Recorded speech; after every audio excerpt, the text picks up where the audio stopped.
Préférable, est-ce que de pratiquer intensément la perfection de la générosité? Impeccable. Intensément. Et c'est impeccable. Hein? Voilà. On peut aller jusqu'à 1 million de pécares. Impeccable. Et ben, c'est sûr. Merci à tous pour le bien de tous les êtres. Ok, très bien. Et donc, de quoi est-ce qu'on a parlé ce matin? Et donc, Des tantras. Voilà, ça c'est fait. Chanjo zanjo rinpoche.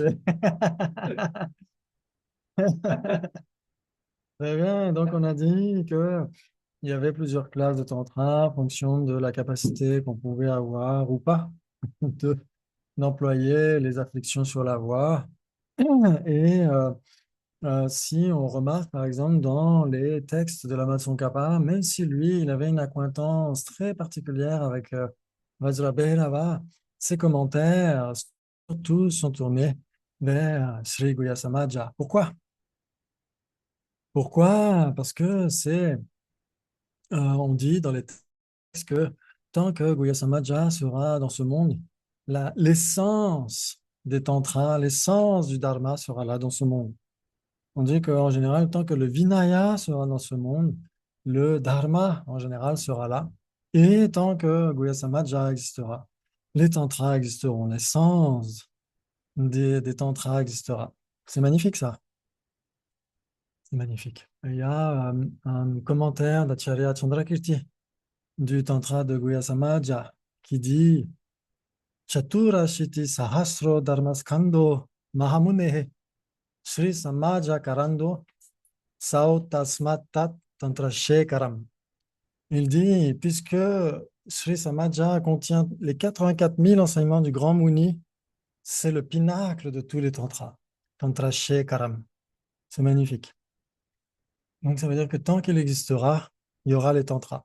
C'est peut-être pour ça que l'Amazon Kappa, quand il a fait ses commentaires sur les tantras supérieurs, a surtout commenté Guhya Samaja, même si lui, il avait une acquaintance avec Sri Vajrabhairava. OK. Et on dit que si on comprend Guhya Samaja, on comprend les autres tantras. Ouais, c'est très, très utile. Ok, donc dans les tantras supérieurs, les tantras pairs, et il y a les tantras mères. Qu'est-ce que ça veut dire? Ah, qu'est-ce que ça veut dire?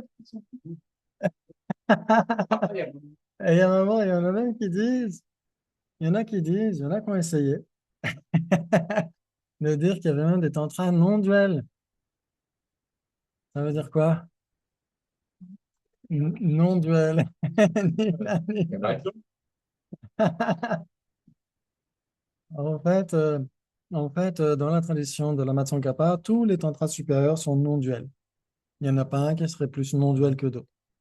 Ils sont tous non-duels. Ouais, dans certains textes d'autres traditions, ils disent que Sri Kalachakra serait non-duel, alors que les autres, c'est intra-père, intra-mère. C'est pas dans la tradition de la Tsongkhapa.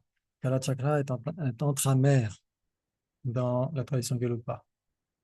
Ok, donc qu'est-ce qui fait qu'un tantra est père et un tantra est mère? C'est que les tantra pères insistent plus sur le corps illusoire et les tantra mères insistent plus sur la claire lumière. Mais les deux enseignent les deux. C'est ça qui est très important, c'est ça qui fait la différence. Ouais, donc en général, dans les traditions Gelugpa, on a pour Tantra-Père Vajrabhairava, par exemple, ouais, ou Sri Guhya Samaja, justement, par exemple. Ouais.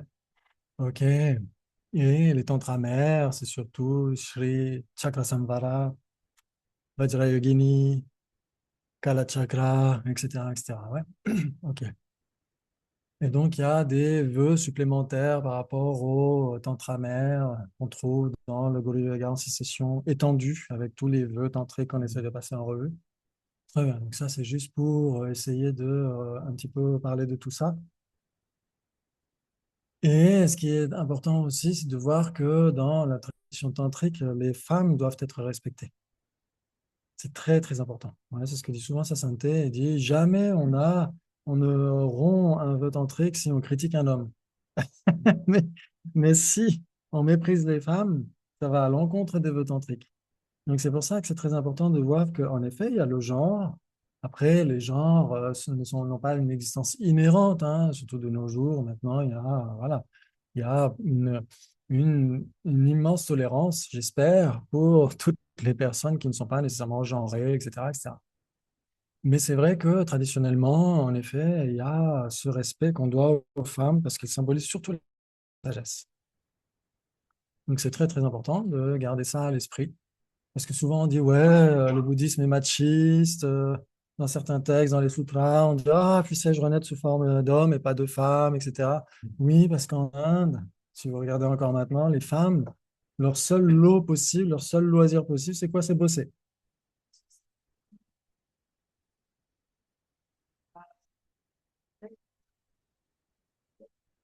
Ça vient surtout de... Bah, oui, exactement. Tout à fait. Ce sont les textes indiens de l'époque et encore, ben, on pourrait dire la situation des femmes encore maintenant en Inde, c'est un peu comme ça, même si Camille tout à l'heure disait que les femmes pouvaient aller au cinéma et passer la file d'attente. Donc ça, c'est bien, il y a du progrès. Mais c'est vrai que pendant des siècles et des siècles, hein, à part élever les gamins, bosser dans les rizières, etc., il n'y avait pas trop le loisir de pratiquer le dharma. C'est pour ça qu'au début, le Bouddha ne voulait pas ordonner les femmes. Et donc, quand il a vu à quel point elles étaient intensément attirées vers la vie de renoncement, il a accepté. Ok, oui, Christine? C'est encore le cas sur tous les chantiers en Inde, c'est les femmes qui portent tous les gravats, qui portent toutes les pierres.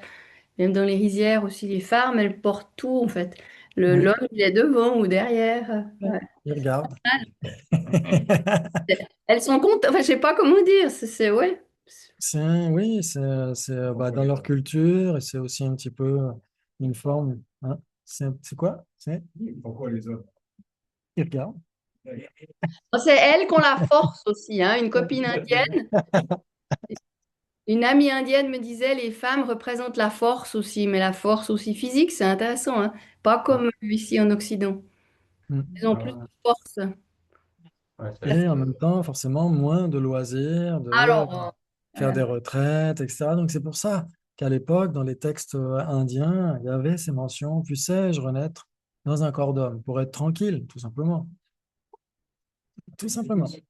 Pour avoir le loisir de pratiquer le dharma, le luxe de pratiquer le dharma. Mais en même temps, c'est comme souvent sa sainteté le dit, il dit, pour contrebalancer ça, il y a cette mention-là dans les tantras. Jamais on ne va à l'encontre des vœux tantriques si on méprise les hommes. Par contre, c'est le cas si on méprise des femmes. Donc ça, c'est très important de le garder à l'esprit. OK, très bien. Et donc, on a dit que c'était le véhicule des mantras secrets. Alors, il y a beaucoup de discussions par rapport à ça, dans le sens où, qu'est-ce qu'un mantra? Donc, ça, on l'a dit, c'est protection, j'ai dit de l'esprit, mais plus littéralement protection mentale, protection du mental. Yi Kyop en tibétain et manas, c'est le mental en sanskrit, ouais. Et donc, par rapport au mantra, c'est vrai que la tradition tibétaine, c'est un peu particulier parce que ils n'ont pas certaines syllabes. Par exemple, ils n'ont pas le V en tibétain. Et donc, comment ils font pour écrire VAM? Ils écrivent BAM. Exactement. Ah, Exactement. Donc, il y a plein de mantras qui, en fait, ne sont pas en réalité en vrai sanskrit. Ils ne sont pas BAM, mais qui sont VAM, comme pour Vajrayogini. Souvent, c'est la première syllabe, d'ailleurs, c'est très prasangika, d'ailleurs, hein, les tantras supérieurs, c'est très prasangika parce que c'est en dépendance de l'imputation qu'on a le phénomène. Et donc, on impute la première syllabe avec le bindu, avec comment ça s'appelle, l'anuswara en sanskrit, ouais, le truc qui fait résonner. Ouais, donc, c'est le V avec une résonance, vam. Mais pour les Tibétains, c'est écrit bam. Par exemple, si vous voyez, quand il y a les pujas du feu, sur le petit muret, il y a écrit en tibétain BAM, mais en réalité c'est VAM. Donc pourquoi pas l'écrire en sanskrit tant qu'à faire? Au moins, on est sûr que c'est bien la bonne prononciation. Ouais, par exemple, Jahum Vam Ho, c'est pas Jahum Bam Ho. Il y a plein de trucs comme ça dans les mantras. Par exemple, le mantra du Bouddha de médecine. Hein. Il y a plein de trucs comme ça. Donc, en réalité, ça peut être très utile. Et c'est vrai que nous, on avait des discussions à Lambda. Donc, il y avait des gens qui disaient oui, mais on récite comme le maître nous l'a donné. Et moi, j'avais fait des recherches et sur un site de la FPMT, je ne pourrais plus vous dire lequel, mais je crois que j'avais fait le screenshot. C'est Lama Sapa Rinpoche qui conseille de prononcer le sanskrit du mieux possible. Parce que c'est une langue sacrée, c'est une langue qui est un petit peu la résonance des souffles subtils, etc. Donc, c'est un petit peu, c'est un très bon conseil que j'avais même pris en photo sur le site de la FPMT. C'était Lama Sapa Rinpoche qui disait ça.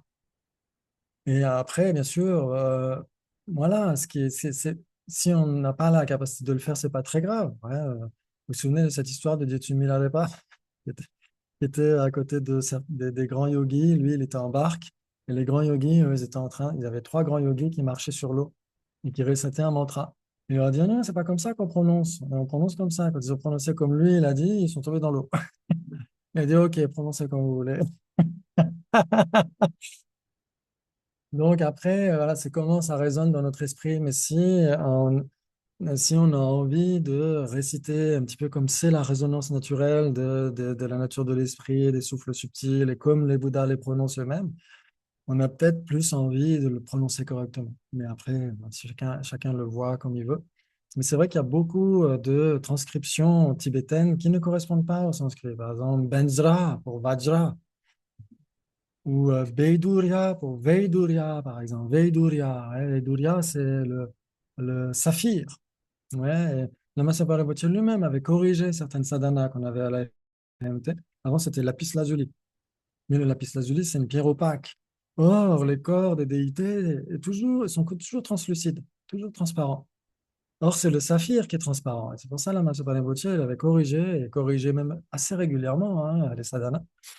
Et donc, à Nalanda, nous, ça a mis des années à ce qu'on corrige le texte. Il a fallu que ce soit Geshe Gansen qui a dit, oh, maintenant vous corrigez, parce que sinon. Et donc, on a mis enfin lumière, couleur de saphir, comme Rinpoche le voulait et comme ça veut dire en sanskrit. Donc, il y a des choses qui peuvent être améliorées, mais la force de l'habitude, mais Rinpoche lui-même disait, si vous allez à l'encontre de vos habitudes, vous purifiez beaucoup, beaucoup de karma négatifs. Vous développez beaucoup de mérites. Donc, ça peut parfois être utile, même si on a l'habitude de réciter un mantra et on voit qu'il est un petit peu pas tout à fait comme il devrait l'être. Ça demande un certain effort de le redire correctement, mais ça peut être plus porteur. Faut voir, ça dépend des gens. Après, moi, je dis juste mon ressenti, hein. OK. Donc, il y a ces syllabes-là, par exemple. Ouais, c'est surtout le VAM et le mantra de Vajrasattva aussi qui mérite parfois d'être un peu amélioré en fonction du sanskrit. Mais de nos jours, on a la chance d'avoir des grands traducteurs, des vrais Lotsawa, comme les Lotsawa de l'époque, qui connaissent bien tout ça et qui remettent les mots comme ils devraient l'être dans certains textes. OK. Il y a encore 15 000 personnes en Inde qui parlent le sanskrit. Ouais, il y a un prof de sanskrit qui a des vidéos sur Internet et je crois qu'il parle de 15 000 personnes qui parlent encore le sanskrit. Et donc, lui, il enseigne le sanskrit parlé, qui n'est pas tout à fait le même que le sanskrit littéraire. Ouais. Il est très étudié. Il y a des grands maîtres, par exemple, Venn Losel, qui est sanskritiste. Et lui, quand il commente un texte d'Ariana Nagarjuna, il le commente après l'avoir traduit du sanskrit et du tibétain. Un génie, un génie. Ouais. Ok, très bien. Et donc, parfois, oui, ça peut être très utile parce qu'on peut voir certaines différences. Et maintenant, justement, comme on a des textes tantriques, par exemple, il y a le Charya Melapaka Pradipa de Aryadeva, un commentaire de Goya Samaja de la phase de perfection, et il donne le sanskrit. Donc, comme ça, et ces traducteurs, au moins, redonnent leur source. Donc, ils donnent à chaque fois le sanskrit. Et parfois, on voit des petites différences avec le tibétain, mais ça, c'est tout à fait normal. Tout à fait normal. Ok, très bien, très bien. Donc, on a parlé un petit peu des Kriya Tantra, on a parlé un petit peu de la pratique essentielle. Les Charya Tantra, c'est assez similaire. Yoga Tantra, c'est pas très répandu. Donc, à part le fait qu'il y a des explications dans les textes, ils disent que c'est assez similaire par rapport au Tantra supérieur, même s'il n'y a pas nécessairement le même nombre de vœux tantriques. Parce que dans la tradition des tantras supérieurs, il y a les 19 vœux des 5 Bouddhas primordiaux. Ouais, ça vous parle? peut-être pas. OK. Et donc, dans le yoga tantra, il y en a moins. Il y en a moins parce qu'il n'y a pas l'union, il n'y a pas tout ça. Donc, c'est pour ça qu'il y en a moins. Ouais. OK. Donc, ça, c'est pas très grave. Mettez ça de côté. OK. Et donc, idéalement, comme on a dit, c'est les quatre puretés. On essaye de remplacer l'apparence de l'ordinaire et la conception de l'ordinaire par une apparence pure et une conception pure. Ouais, on essaie de faire comme ça et de voir que, de bien connaître nos cinq agrégats, de voir que la finalité de nos cinq agrégats, en réalité, ce sont les cinq Bouddhas primordiaux. Ouais, ça vous parle, les cinq Bouddhas? Je suis sûr que vous les connaissez par cœur. Pif, paf, pouf, bam, bim. Quoi? Ratnasambhava, Vairochana, Amoghasiddhi, Akshobhya et Amitabha. Oh, 20 points, 40 points pour Gryffondor. Ah ouais, t'as donné au canon.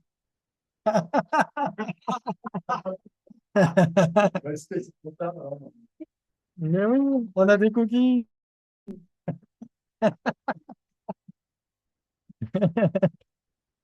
Viens du côté obscur, on a des cookies.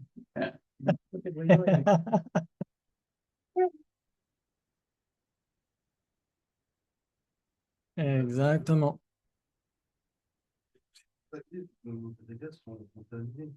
Oui, actuellement. Mais leur véritable nature ne l'est pas. Et donc, les tantras, c'est de purifier même les agrégats, exactement.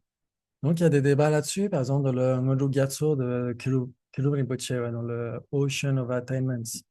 Il dit, est-ce que c'est la sagesse de félicité qui est la cause substantielle des agrégats purifiés, ou est-ce que ce sont les agrégats eux-mêmes qui sont purifiés et qui sont la cause substantielle de ces agrégats purifiés ou pas? Donc, il y a des débats par rapport à ça. Mais après, ce n'est pas très important, parce qu'il faut essayer de voir, mais que deviennent ces cinq agrégats et qu'est-ce qui les produit réellement? Quelle est leur cause substantielle? Donc, après, ça dépend comment on voit les choses. Moi, j'aurais tendance à dire que c'est plutôt la sagesse de grande félicité qui est leur cause substantielle et les agrégats eux-mêmes sont la condition coopérante. Pourquoi pas?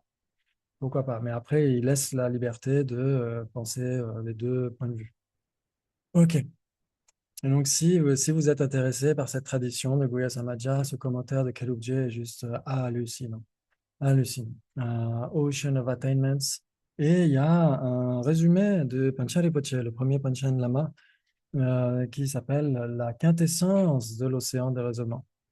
Ngurdup Gyatso Nimbo, qui existe en anglais aussi, avec quelques erreurs dans le texte, mais ça, c'est pas très grave. Par contre, le grand commentaire de Kelubje, il est extrêmement fiable. OK, très bien, très bien. Et donc, les cinq agrégats, donc l'agrégat de la forme deviendra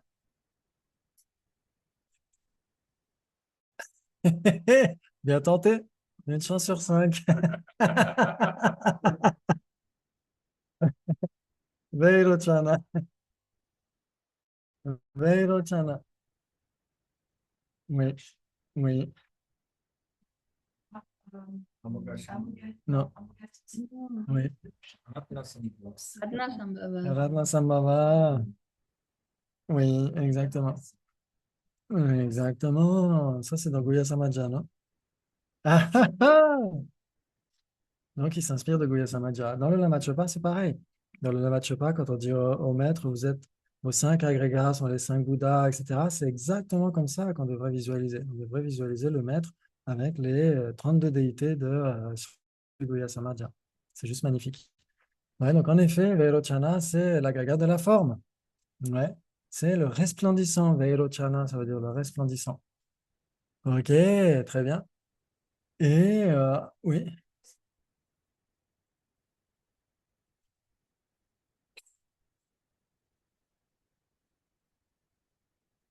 il y a un lien. Alors, ils ont un mudra particulier, en effet.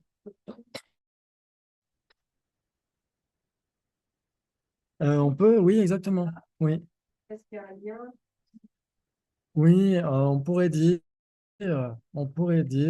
que c'est associé peut-être à la sagesse à laquelle il préside. On pourrait dire ça, pourquoi pas. Et c'est vrai que souvent, Vairocana, il a le mudra de l'argumentation. Ouais, souvent. Dans la tradition Nyingma, il a la posture de Amitabha.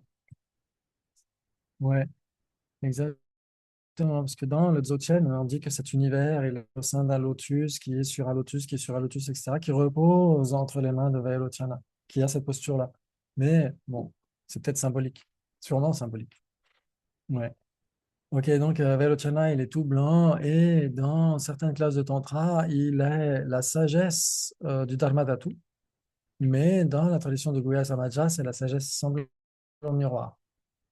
La sagesse semblable au miroir qui existe déjà dans notre continuum au niveau de la base, à un niveau très, très basique.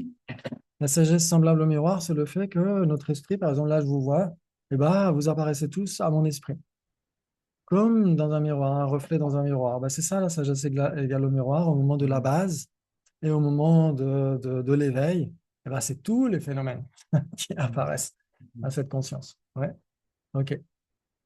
Et ensuite, l'agrégat des sensations. L'agrégat des sensations, ça va devenir Radna Sambhava, 50 points pour répondre. Qui est bleu, qui est jaune. Ah, mais avec il n'est pas bleu, il est jaune, pardon. Jaune, exactement. Ratna Sambhava, exactement. Ok, donc c'est l'agrégat des sensations. Hmm. Chaque déité a des.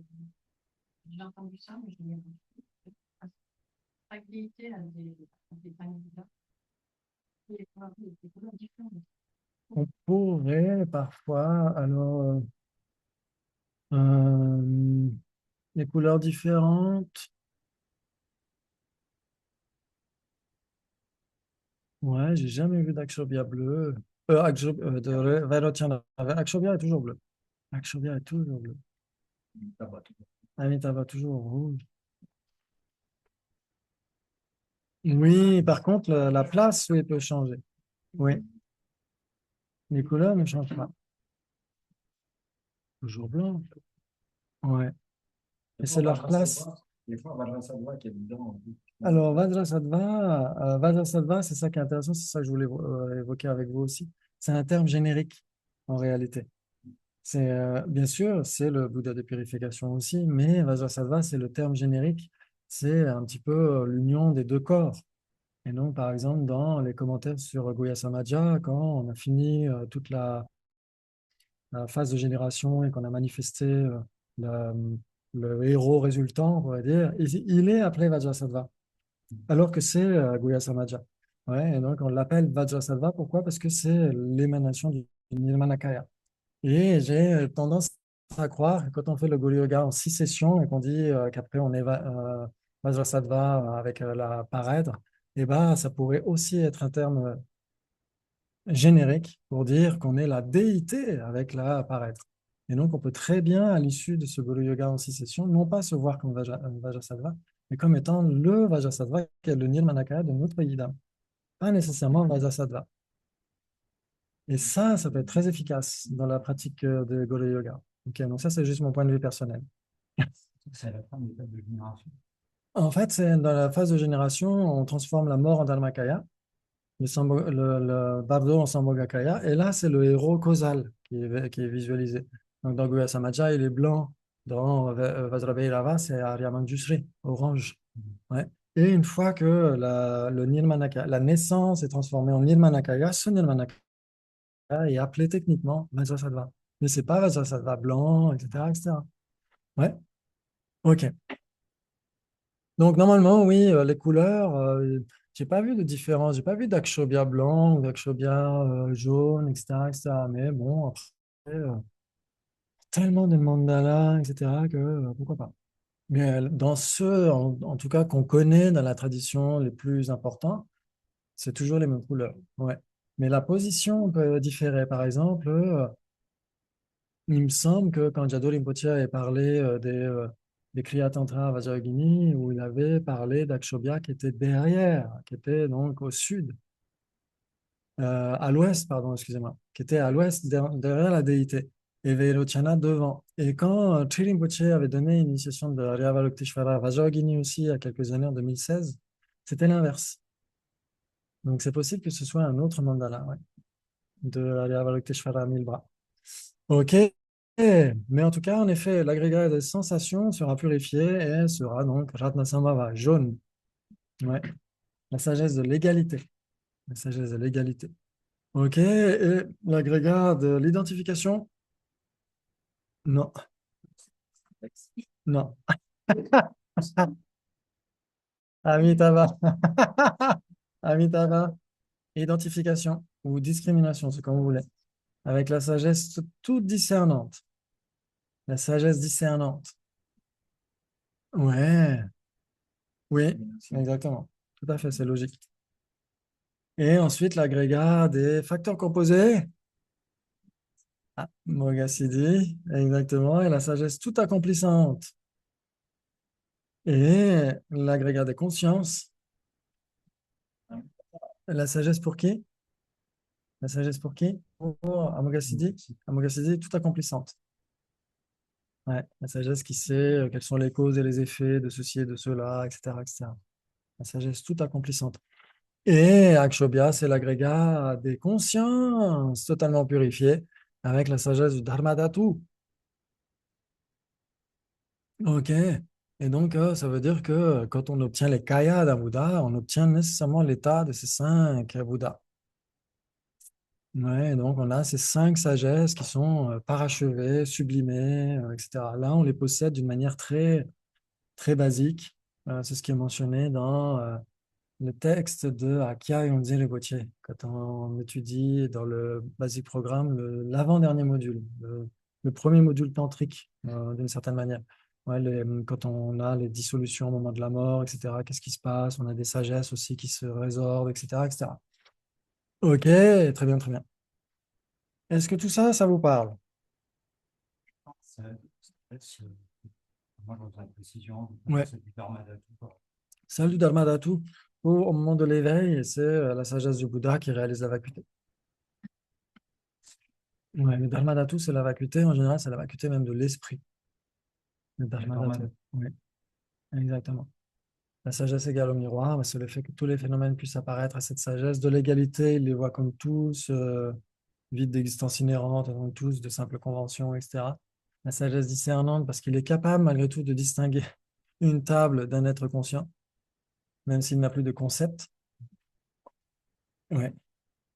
Et il sait exactement ce qui sera utile à telle personne, ce qu'il doit enseigner, etc., etc., même de manière non conceptuelle. Parce que toutes ces sagesses sont non conceptuelles pour le Bouddha. Exactement. Et donc, si on dit que pour les prasangika, tout n'existe qu'au travers d'une simple imputation conceptuelle, qu'est-ce qui se passe pour le Bouddha? Parce qu'il n'a plus d'imputation conceptuelle. Eh bien, ce sont ces sagesses qui lui permettent de distinguer les phénomènes, même s'il n'a plus de concept. La sagesse de l'égalité. Ouais, tous les phénomènes sont égaux dans le sens où ils sont tous de simples conventions, etc. Ouais. Et donc, ces 5 sagesses, pardon, oui. Amoghasiddhi vert. Ouais. Et donc, dans les mandalas, souvent, on a Vairochana. Donc, en général, si vous regardez un mandala qui est peint ou en fait de sable, la porte est est toujours devant vous. C'est la porte est, c'est la porte à l'est, c'est celle dans laquelle par laquelle on entre dans le mandala. Ouais. Donc, c'est en bas. C'est en bas. Au sud, dans notre cartographie de la map monde, mais la porte est est toujours en bas.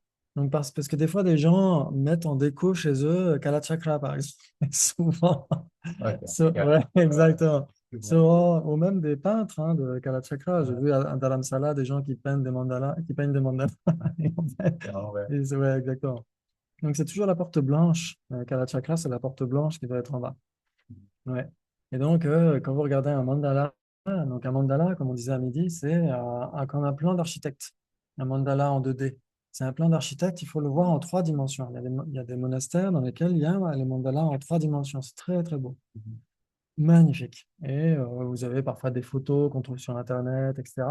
Et donc, c'est comme un palais, en fait. C'est comme un palais, un mandala. Et donc, la porte est est toujours, si vous êtes à l'extérieur du mandala, elle est en face de vous. Et si vous êtes dans le mandala, si vous êtes la déité au centre du mandala, elle est en face de vous aussi, de toute façon. Et donc, vous avez nécessairement Ratnasambhava à votre droite, au sud. Vous avez nécessairement Amitabha à l'ouest, dans votre dos. Amoghasiddhi à votre gauche, au nord. Et donc, Vairocana à l'est, devant vous. Ouais, ça vous parle? Cinquième, ils sont cool. Et le cinquième, il est au centre. C'est vrai, C'est Akshobhya. Akshobhya. Alors, ça dépend. Ça dépend. Il y a des mandalas où c'est Vairocana, justement, au milieu. Ouais, par exemple, dans ces mandalas de Shri Avalokiteshvara, ça peut être Vairocana au milieu. C'est tout à fait possible. Et Akshobhya sera derrière. Ouais. Ou devant, ça dépend. Ouais, ça dépend des mandalas. Franchement, ça dépend des mandalas. Par exemple, le mandala de la FPMT, le blanc, il n'est pas en bas, hein. Il est derrière, je crois. Il est au-dessus, hein. Donc, ça dépend vraiment des mandalas. Alors, ça a une importance par rapport à la déité que tu pratiques. Tu dois savoir exactement où se trouvent les déités qui appartiennent à ton propre continuum. C'est toutes les déités d'un mandala au sein du mandala, pas celles qui sont à l'extérieur, mais celles qui sont à l'intérieur, sont un même continuum conscient. C'est le même Bouddha qui se manifeste plusieurs fois. Ouais, par exemple, les 32 déités de Guhya Samaja, c'est le même continuum mental de Guhya Samaja.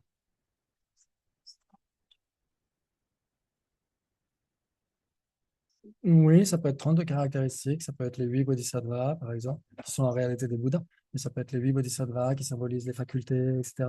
Par exemple, c'est ce matin ou hier où j'ai parlé de Rupa Vajra, Shabda Vajra, en fait, ce sont les formes visuelles dans notre... Mm. Ou il y a aussi les déités qui sont la forme visuelle dans notre continuum, par exemple Rupa Vajra. Moi, je disais hier la faculté, mais en fait, non, c'est la forme visuelle elle-même. Les facultés, les formes, les sons, etc. Tout ça, ce sont des déités qui sont pures et parfaites. Ouais. Et donc, voilà, c'est juste à comprendre. Si on pratique telle ou telle déité, c'est bien de comprendre ça. Après, pour les autres mandalas, bah, si on ne les connaît pas, c'est pas très grave. Au moins, on comprend l'essentiel. On sait qu'il y a au moins un minimum syndical les 5 Bouddhas primordiaux. Même s'ils ne sont pas manifestés de manière très... ils doivent être symbolisés quelque part. Par exemple, dans les 5 couches du mur du palais, il y a les 5 couleurs. Donc, il y a les 5 sagesses. Donc, les 5 sagesses sont nécessairement les 5 Bouddhas. Ouais. OK. Et ce qui est bien, c'est que les murs du palais sont transparents. C'est-à-dire que de l'extérieur, pas forcément, mais même, il y a même certaines représentations du mandala où on voit les déités à l'intérieur, même s'il y a un mur de 5 couleurs. Donc, c'est comme si c'était arc-en-ciel, en fait. Et le Bouddha qui est à l'intérieur du mandala, il n'y a rien qui obstrue sa perception. Et donc, on a dit toutes les déités qui sont au sein du mandala sont du même continuum que la déité principale, nécessairement. Mais il y a des déités qui peuvent être à l'extérieur du mandala. Par exemple, les protecteurs. Ouais, certains protecteurs de la classe blanche qui soutiennent le dharma, etc., et qui peuvent faire partie du mandala tout en étant à l'extérieur de la roue de protection. Parce que ce sont des êtres ordinaires, ce ne sont pas des aryas. Et normalement, une déité ou quelqu'un qui est une source de refuge, c'est au minimum un arya. Hein, par exemple, le Sangha joyau, comme on avait vu, c'est nécessairement un arya. Et donc, on ne prend pas refuge dans des déités qui ne sont pas des aryas. Par exemple, dans les mandalas de Vajrabhairava, Guhya Samaja, etc., il y a Indra, Vishnu, Ganesha, etc. Et donc, ce sont des déités protectrices mais qui ne sont pas des arias, donc ils sont à l'extérieur du cercle de protection. Mondaine, oui, un être qui n'est pas un aria, c'est un être mondain, ouais. Et donc, tant que ce ne sont pas des arias, ils ne font pas partie du mandala, ils ne sont pas à l'intérieur du mandala, nécessairement pas.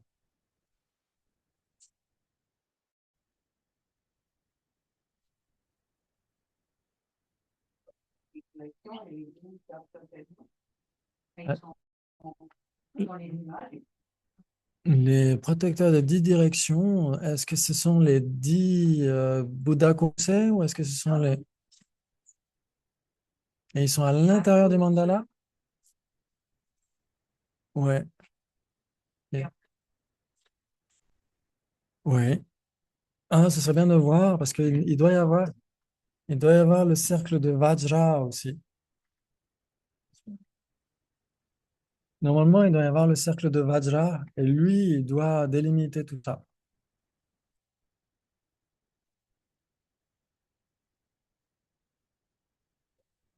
Merci.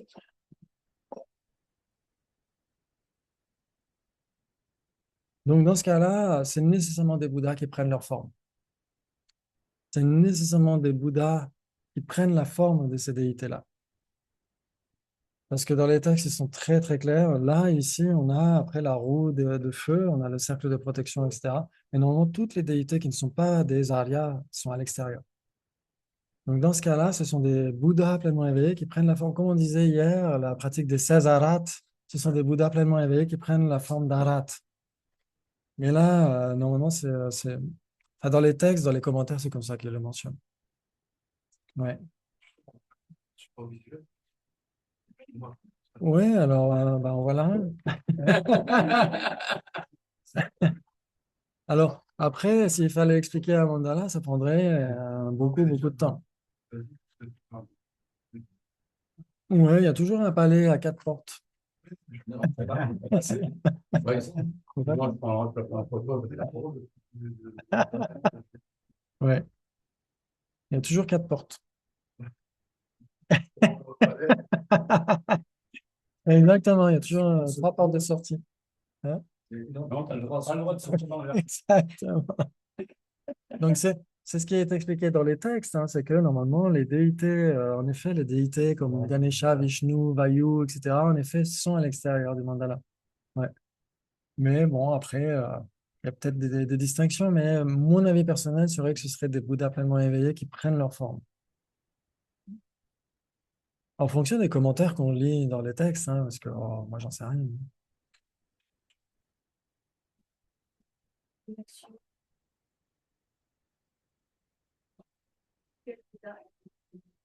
Oui, au milieu, Akshobhya, normalement, dans la plupart des mandalas. Ouais. Ratnasambhava. À gauche ou non, regarde le vêtement là, sous le trône. Mm. Sous le Le double Vajra. Amitabha, il est en haut. Tu vois le trône de sa sainteté? Ouais, c'est pareil. Exactement pareil. Et donc l'ouest, c'est rouge.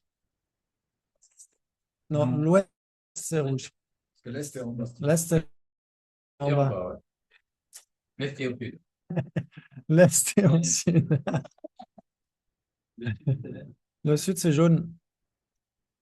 Le nord, c'est Oui, le bleu, c'est au centre. c'est le centre. Exactement. Donc les mandalas, ils sont tous comme ça, la plupart du temps. La plupart du temps. Et même s'il y a une distinction par rapport aux déités qui sont dans le mandala, il est toujours sur un double vajra. Et le double vajra, il doit être comme ça, avec blanc, à l'est, etc. Et là, c'est une représentation simplifiée, mais il y a aussi comment dire, comment on peut les appeler, les 4 arches des vajras qui peuvent avoir une couleur différente en fonction de ce qui va se trouver à côté, etc., etc. Donc ça, après, c'est juste des détails en plus qu'on verra la fois prochaine. Et en effet, le double vajra, c'est la stabilité. Et ce sont les éléments qui sont transformés, purifiés, etc. Et c'est sur ces éléments transformés et purifiés que la déité se manifeste au sein du palais. Alors, pourquoi il y a 4 portes? Ah, mais oui, il y a,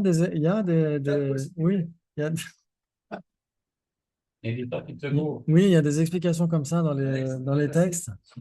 Oui, il parle soit des 4 nobles vérités, il parle.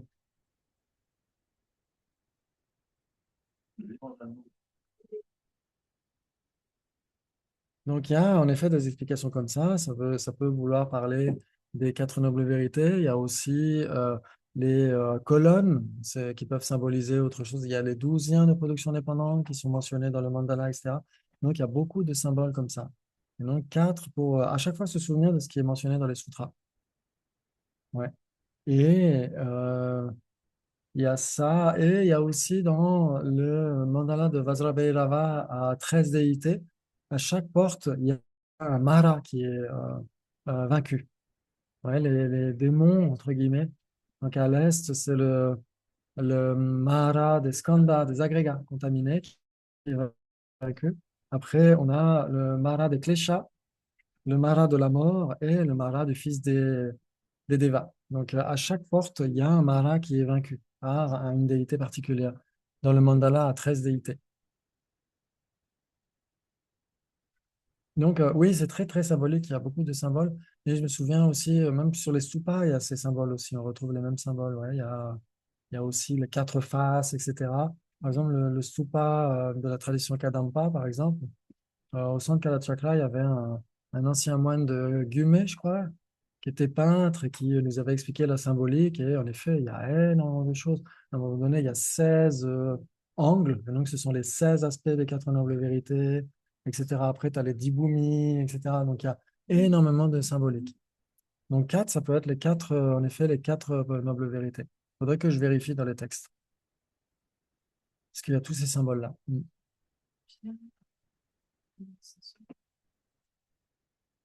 Oui. Non, en général, on entre par l'est et on sort par l'est aussi. Mm. Oui, oui, tout à fait. Et on peut faire le tour, etc. On fait le tour et on fait des hommages aux différents Bouddhas qui sont en différentes directions, etc.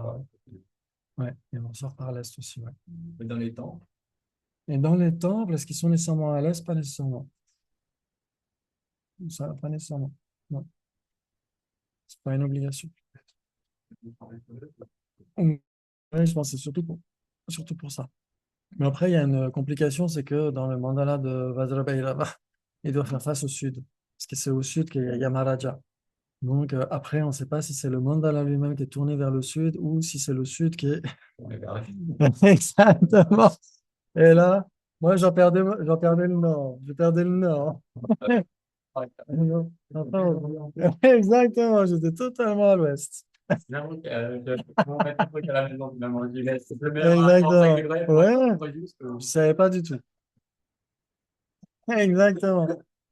À une vache près, ça dépend comment on est tourné. à un moment donné, j'allais le mettre comme ça, en forme, Exactement. pour être au milieu. Ouais, tout à fait. Donc voilà, et puis il y a des mandalas où il y a des charniers, mais ça c'est aussi pour la symbolique, de la vacuité, du corps, etc. Le corps allongé, le corps assis, le corps debout. Donc il y a des charniers, etc. Il y a plein, plein de symboles, c'est juste magnifique. C'est juste magnifique. En méditant. Oui, oui. En méditant, quand tu fais la retraite, tu visualises le mandala, tu passes en revue le mandala, tu passes en revue les charniers, tu essaies de te souvenir qu'il y a un supa dans chacun, qu'il y a un yogi dans chacun, etc., qu'il y a un nuage auspicieux, qu'il y a un lac, qu'il y a un naga, etc., etc., qu'il y a plein de choses. Et donc, et les cadavres, entre guillemets, pour symboliser la vacuité du corps, etc. Donc, tu essaies de te souvenir de ces choses-là pendant la retraite, parce que sinon, tu t'ennuies.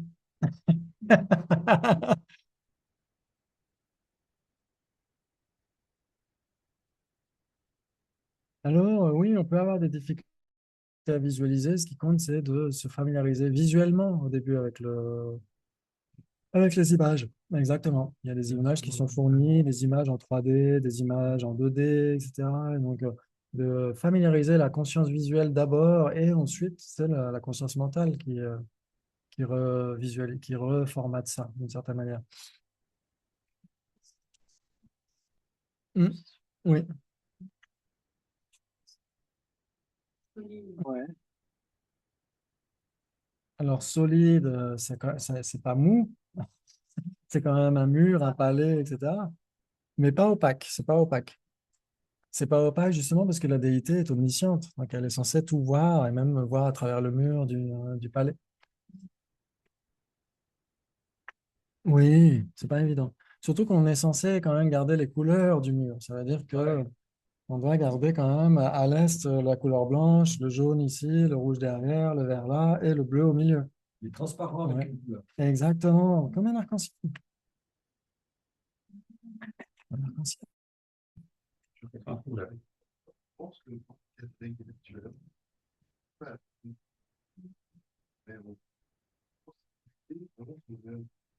Il y a des vidéos qui existent. Il y avait, je crois que c'est un groupe russe qui a fait une vidéo du mandala de Vajrabhairava à 13 déités. Et Ouais, donc, pas eu en dessin animé, c'est très joli, c'est très inspirant. Il y a des gens aussi sur Facebook, des fois, tu vois des trucs IA qui montrent Guru Rinpoche en train de marcher, etc. Ça peut vraiment inspirer. Et moi, j'espère un jour, franchement, qu'il y aura un Avenger, mais façon bouddhiste, tantrique, etc. Ce serait tellement chouette. Et sur les hôtels, avoir des statues en hologramme où tu vois tous les mantras qui tournent et toutes les déités. Oh, c'est Ouais, il faut magnifique. que je retrouve ces vidéos moins historiques, je peux les mettre en groupe après si ça intéresse les nouvelles. Ouais, si tu veux. Si ça, pourquoi pas? Ouais, si tu veux. Les dans Ouais. historique écoute et Ouais. sur le moment où je Ouais. peux retrouver. Et ça, avoir des déités en 3D, en hologramme, et tout ça doit être simplement juste magnifique. Tu la regardes une fois, ça y est, tu peux faire visualiser toute ta vie. Ouais, Ça doit être voilà. avec les couleurs, avec le mantra qui tourne. Oh, c'est génial. J'espère qu'ils pourraient faire ça. J'espère, ça doit être super. Parce que des fois, tu trouves, tu vois, des porte-clés pas en cristal, en verre, dans lequel ils peuvent, avec du laser, faire un Bouddha, etc., à l'intérieur. Donc ça, déjà, c'est vachement inspirant. Mais imagine un vrai hologramme, taille réelle et tout. Oh là là. Waouh! Avec tous les moyens qu'on a, technologiques et tout, on pourrait vraiment s'éclater. Ouais. C'est manier. Ça doit être super. Il y a Ça serait bien que ça se détruise après une année. Moi, tu me fais approcher à côté à ça. Le travail que tu feras avec la visualisation au niveau de ton esprit, mais tu vas plus faire l'effort. Et à la fin, Ah, tu vas plus faire l'effort. oui. Bien. Oui, ou alors avec le Et- truc 3D, ouais, ce serait très bien aussi. comme avec les sons de mandala, où ils les font, ils les détruisent après. Oui. Ils ont fait à Zurich et à Rome. Ou alors ne l'avoir qu'à l'hôtel et tu l'allumes que quand tu es là. Ou, enfin, et après, quand tu vas qu'à tes occupations, tu ne l'as plus. Donc, tu es obligé quand même de visualiser. Mais ça pourrait être une super source d'inspiration de voir une statue, mais faite en hologramme. Waouh! OK. Donc, ça fait partie de mes souhaits personnels.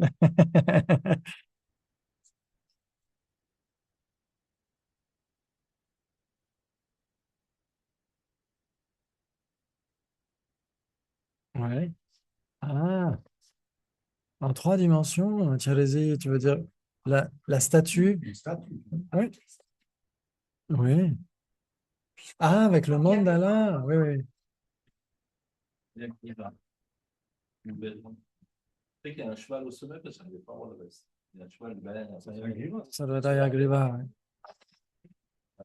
Mais à Gumé, à côté de Gumé, il y a un monastère, pas très loin du monastère Gumé, il y a, comment il s'appelle, Tsukchen, je crois. Et dans celui-ci, il y a Vajrabhairava à 13 déités. Euh, énorme. Non, toi, tu tournes autour. Mais il est énorme en métal, avec tous les détails. C'est juste, waouh, ça aide énormément. Oui, on a besoin de... Parce que quand tu vois même des tankas qui peuvent être très belles, très bien faites, malgré tout, ça reste du 2D. Ça peut être difficile. Et même des belles tankas de DIT, hein, c'est magnifique. Mais parfois, tu vois des trucs sur Facebook, tu vois des trucs IA. Et donc, c'est animé, c'est en 3D. Et c'est waouh, t'as vraiment. Ça peut être le Guru ça- Rinpoche, l'autre jour. Ouais, Guru Rinpoche, magnifique. Magnifique. Ouais. C'est sur Non, Facebook. sur Facebook. Sur Facebook. Tu trouves ça des fois, des gens qui font des trucs comme ça, ils s'amusent à faire des nouvelles. Là, la dernière fois, c'était dans un mandala, dans un palais, c'était une apsara ou une dakini. Tu la vois voler, aller vers Amitabha. Enfin, c'est juste beau, quoi. Tu as envie de rester là et puis juste de visualiser.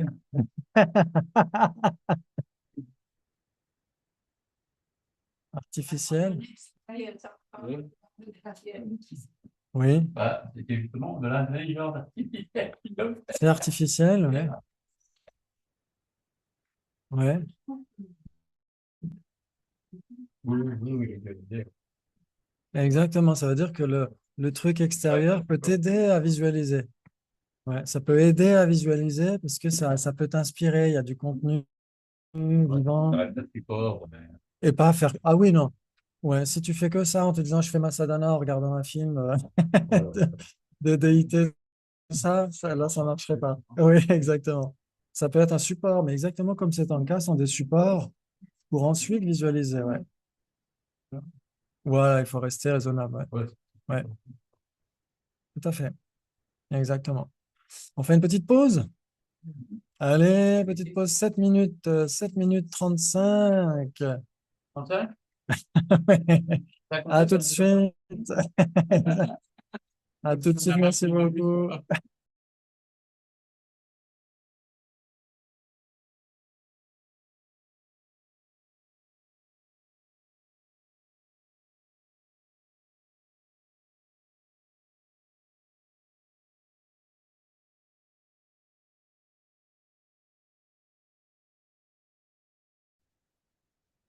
In progress. OK. Et donc, ouais, exactement. We hope so. OK. OK. Donc là, on a parlé du mandala. Le mandala a beaucoup de symboliques différentes. Il y a énormément de symboles, mais même dans le corps de la déité elle-même, etc.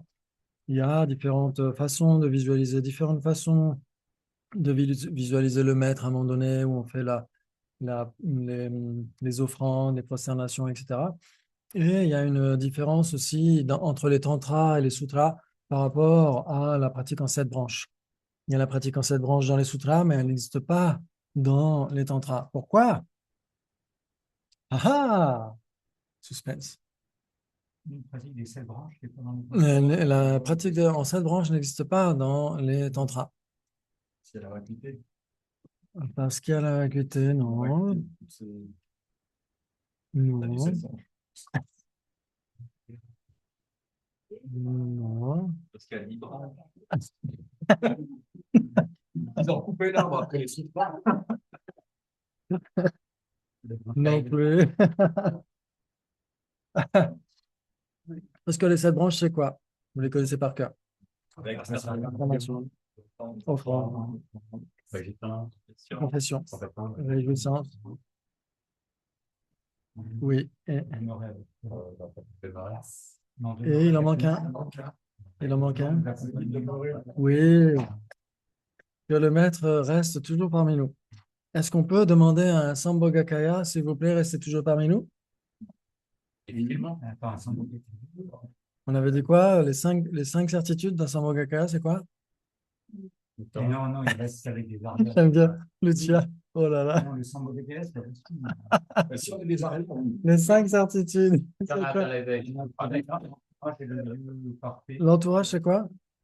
Que des arrières bodhisattvas. Que des Arya Bodhisattva. Le lieu, c'est Akanishta. Ensuite, l'enseignement. l'enseignement mahayaniste. Mahayana. Ensuite, il y a quoi? Il y a le corps. Ouais, c'est le Sambhogaka. L'entourage aussi, on l'a dit. Et la durée. Jusqu'à quand? La fin du samsara. Jusqu'à la fin du samsara. Un Sambhogakaya ne se résorbe jamais tant que le samsara n'est pas vide. Donc, on n'a aucune raison de demander au maître qui est le Sambhogakaya, s'il vous plaît, restez toujours parmi nous. Il reste de toute façon toujours parmi nous. Donc, c'est pour ça qu'il n'y a pas la pratique en 7 branches. Mais il y a les 7 puretés. Ah ah! Il y a les 7 puretés. Donc, si ça vous intéresse, si vraiment vous êtes intéressé un jour de entrer dans les pratiques, par exemple, de Guhya Samaja, il y a un magnifique commentaire d'un ancien abbé de Gumé, The Generation Stage of Arya Nagarjuna, of Guhya Samaja. Ouais, the Generation Stage. C'est un commentaire extrêmement exhaustif de la sadhana arrangée par la Tsongkhapa de Guhya Samaja. Et on retrouve bien sûr au début les 7 puretés. Ouais, donc on a d'abord les offrandes. Même si dans la pratique en 7 branches, c'est d'abord les prosternations, là c'est d'abord les offrandes, ensuite les prosternations. Ensuite la confession, ensuite la réjouissance. Ensuite on prend refuge, on développe bodhicitta et on développe à nouveau le souhait de cultiver cette voie des tantras supérieurs, etc. Et ensuite on se remémore les vœux tantriques. Ouais, donc ce sont les 7 puretés qui sont mentionnées. Ce n'est pas, c'est pas la pratique en 7 branches, parce qu'il n'y a pas justement la requête du maître de rester parmi nous. Il n'y a pas non plus d'ailleurs la requête au maître d'enseigner. Ouais. Et donc, c'est pourquoi ce ne sont pas tout à fait les mêmes branches. Donc, c'est pourquoi dans les tantras supérieurs, on parle des 7 puretés et pas des 7 branches. Ouais, ça vous parle? Ok, très bien, très bien. Magnifique, magnifique. Ok. Et donc, alors peut-être si ça vous intéresse, peut-être on verra peut-être la fois prochaine, peut-être un commentaire général d'une sadhana, pas un commentaire détaillé, etc., de tel ou tel sadhana, mais un commentaire général, pourquoi pas, si ça vous intéresse. Quand on aura vu le Vajra, la cloche, etc., etc. Mais c'est vrai qu'en général, on a parlé des pratiques préliminaires et normalement, il y a toujours Vajrasattva. Normalement, il y a toujours Vajrasattva et il y a l'offrande de mandala. Il y a même en début d'une pratique tantrique, surtout dans les tantras supérieurs, il y a aussi l'offrande de torma au protecteur, au début de session, pour écarter les obstacles, etc. Et il y a le cercle de protection. Il n'existe pas dans les Kriya Tantra. Le cercle de protection est nécessairement présent dans les tantras supérieurs. Et il y a des cercles de protection et des cercles de protection non communs. Ouais, donc, et parmi le cercle de protection non commun, il y a les 10 Kurusé, que parfois on confond avec les protecteurs des 10 directions. C'est Venerable Wanchu qui m'avait dit ça une fois, qui m'avait dit que quelqu'un lui avait parlé des 10 protecteurs, qui étaient en fait la même chose que... En fait, pas du tout. Ouais. Donc, les 10 Kurusé, en fait, ce sont même des émanations du Bouddha primordial au sein du mandala. Ouais. Et donc, ça fait partie de cercle de protection non commun. Et il y a le cercle de protection que vous voyez sur les mandalas habituels avec le cercle de Vajra. Donc, c'est la tente adamantine. Ouais. Ça, c'est le cercle de protection. Et normalement, ce mandala, il est au sein même d'un dharmodaya. Un dharmodaya, c'est quoi?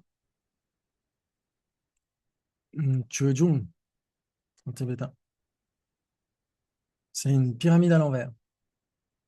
Une pyramide à l'envers. Ouais. Ça symbolise le dharma d'Atu. C'est-à-dire que le mandala, il vient au sein, l'un des sens du dharmodaya, c'est le dharma d'Atu.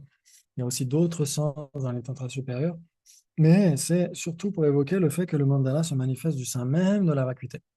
Donc c'est pour ça que Kerubje, dans son océan d'accomplissement, dit que même la visualisation du mandala permet de contrecarrer la saisie d'existence inhérente, puisqu'il est vu comme étant vide, l'existence inhérente. Ouais.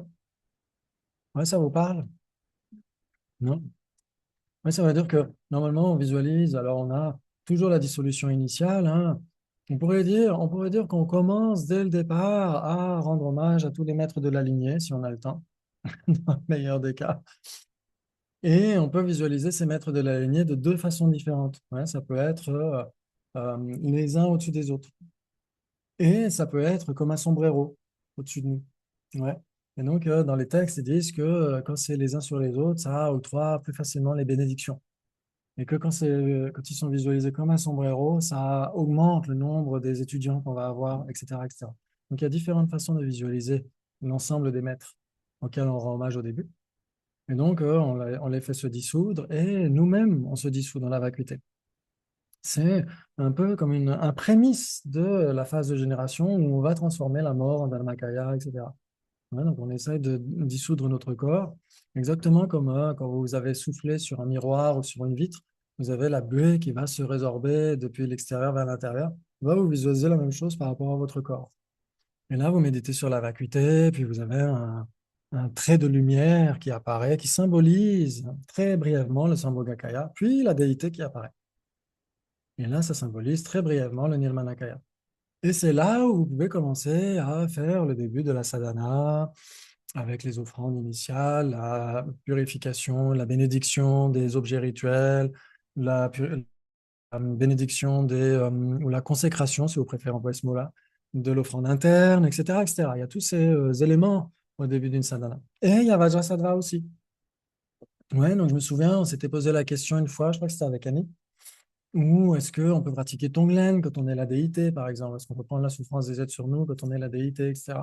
Et en fait, on peut faire même une pratique de purification de Vajrasattva, puisque même c'est obligatoire d'une certaine manière en début de sadhana. Donc dans ce cas-là, on ne se visualise pas, on relâche légèrement le mode d'appréhension de nous-mêmes comme étant la déité.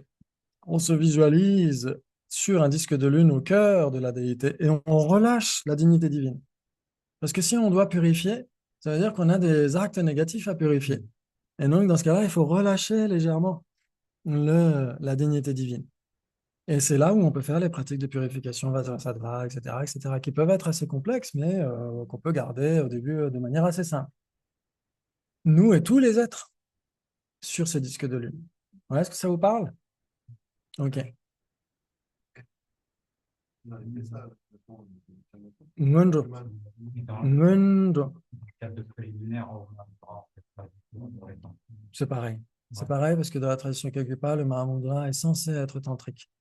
Ça veut dire que si on pratique vraiment le Mahamudra Kalpa, on est censé réaliser la vacuité de l'esprit le plus subtil. Si vraiment on pratique ce qu'on prétend pratiquer, si on y arrive, c'est moins abordable que le Mahamudra des sutras de Panchen Rinpoche, de Panchen Lama.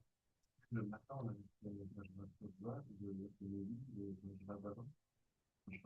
Non, le matin, Vajradhara, mais c'était l'heure du avec la prise de recul. Oui, ok, dans ce cas-là, ouais. Oui, oui. Il y a toujours des visualisations. Toujours. Et chez les Guilloupas, c'est pareil aussi, de 100 000 fois par an. Oui, oui, oui. Alors, tu peux. Il y en a qui font les 100 000 d'un seul coup et après se mettent à pratiquer la déité. Et Venerable Geshe Gensen, lui, il disait qu'il préférait faire tous les jours, un petit peu tous les jours. Il dit que ça marque plus l'esprit que faire les 100 000 et puis après passer à autre chose, etc. Et pour un feignant comme moi, ça fonctionne très, très bien. Donc, les munjo, c'est ça, les pratiques préliminaires, c'est pour mûrir le continuum.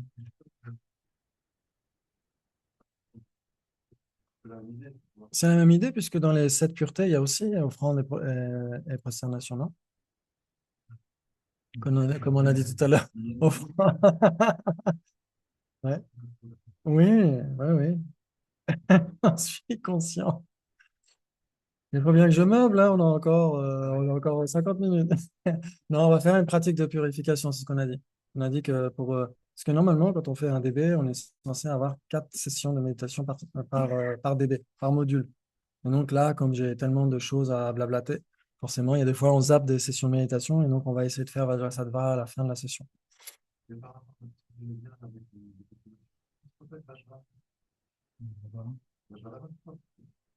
En fait, Alors, si tu fais une prosternation sans mouvement, On l'a visité. c'est que tu la visualises. On a le droit, c'est comme des noms. Tu peux? On va écouter des barbes de Oui. on faisait ça devant l'arbre de refuge, et là, on refuge Kagyu, du coup, avec Vajradhara. C'est pas grave. Voilà. Nul n'est parfait.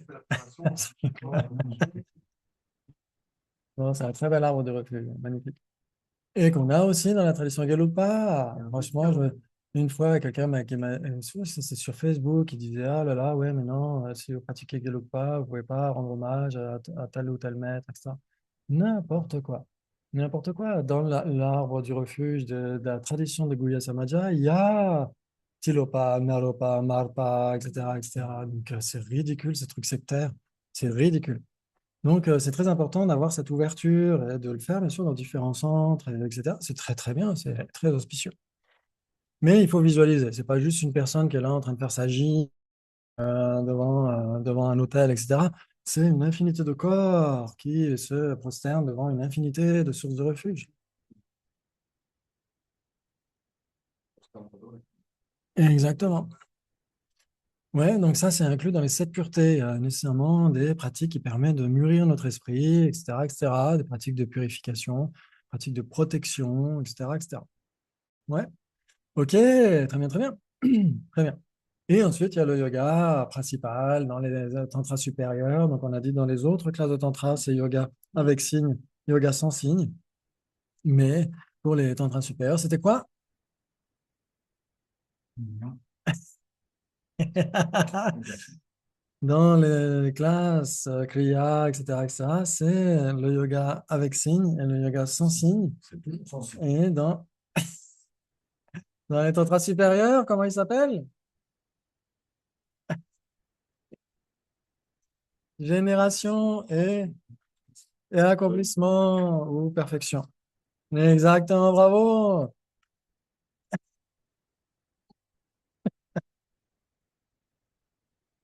Exactement. Ok, bravo.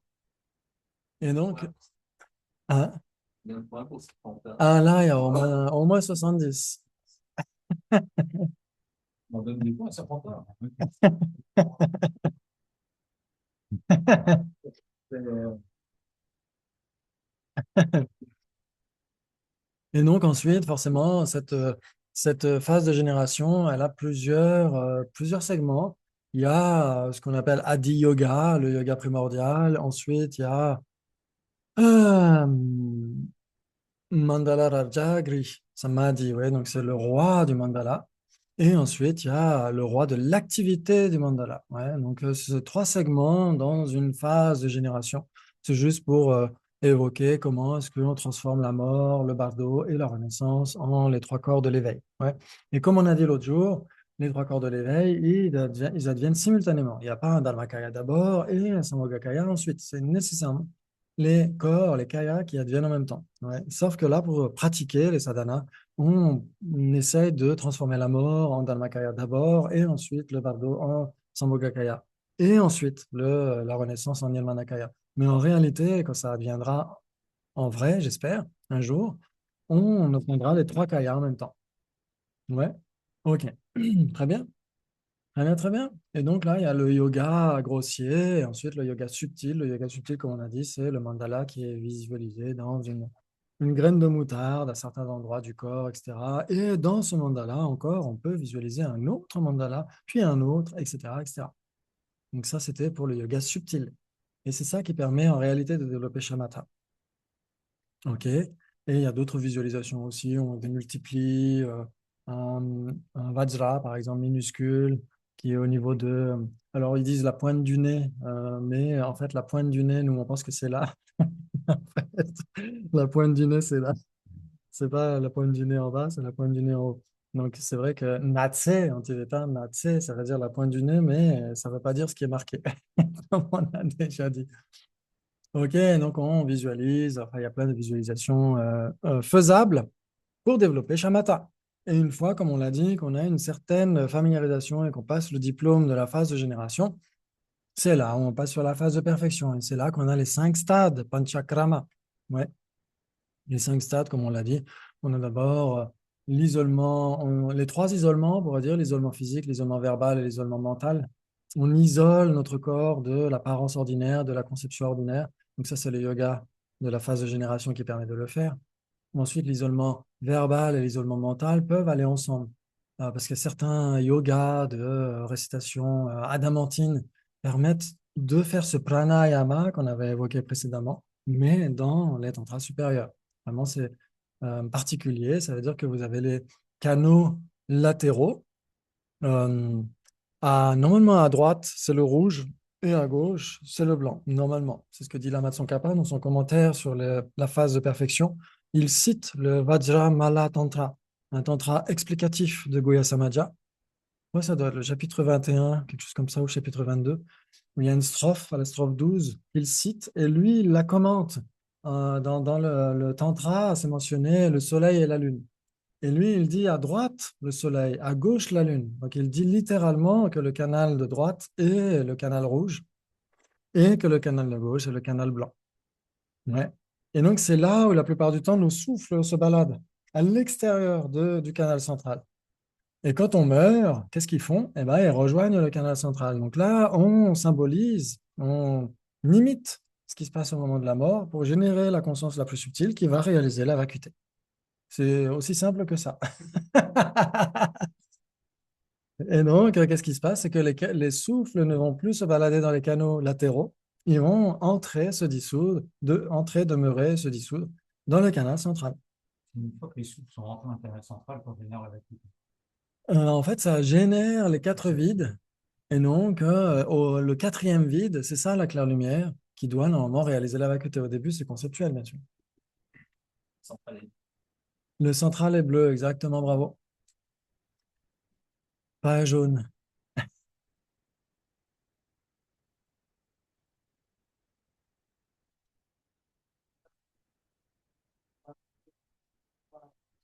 Oui, Développement, merci, je sais oui, c'est une pratique qui est à la portée de tous, quoi. oui.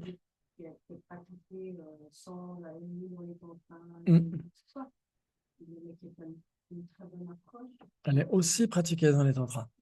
Non, mais bien sûr, Oui, ça va. mm. Oui,